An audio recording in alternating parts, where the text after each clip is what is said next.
Mula sa dating 5 hanggang 600 pisong kita na naiuwi ni Crescencio sa pamamasada ng rutang Baguio to La Trinidad, ngayon mas swerte na kung makapag-uwi siya ng 300 pesos. Para matulungan ang mga tsuper, pangako ng pamahalaan, fuel subsidy. Tapos yung method of payment, lahat ng klaseng method of payment pwede.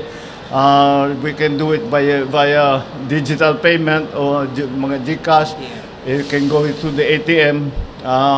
May mga card naman na may hawak naman, may card naman yung mga driver natin, at saka lahat ng operator nag-issue ng card. Pero ang ilang PUV drivers nangangamba na baka hindi sila makatanggap lalo pat wala raw silang online wallet account. Wala, hindi makuha kung ipilit nila kailangan GCash. May kagandaan yun, pero kung sa akin naman, may kagandaan yun kung alam mo magkuha ng GCash. Kung minsan lalo na yung hindi nag-aral, di alam mong gagawin. Mga drivers at operators ang kwalipikadong kumuha ng fuel subsidy. Pero may kalituan pa rin para sa ilan. Let's say, di ba, may mga walang, let's say, hindi na ma-accommodate ng bangko. Pwedeng GCash. Tapos yung mga option na kasi para kailangan mapabilis na.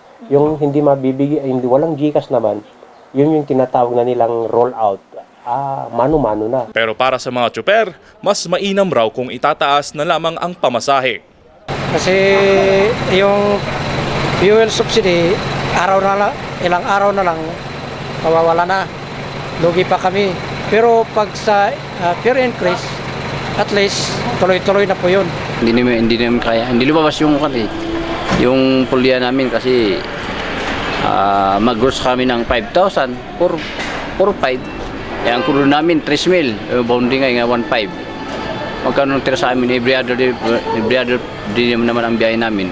Buti sana kung everyday. Ang pisong dapat sana'y dagdag pamasahe sa mga pampublikong sasakyan ay nauna nang ipinagliban ni Pangulong Ferdinand Marcos Jr.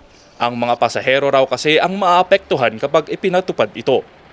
Samantala, namahagi na ang DSWD katuwang ang City Social Welfare and Development Office ng 5,000 pesos na assistance to individuals in crisis situations o AICS sa higit 1,900 na mga jeepney drivers sa Baguio City. Polo Galietes, RNG News.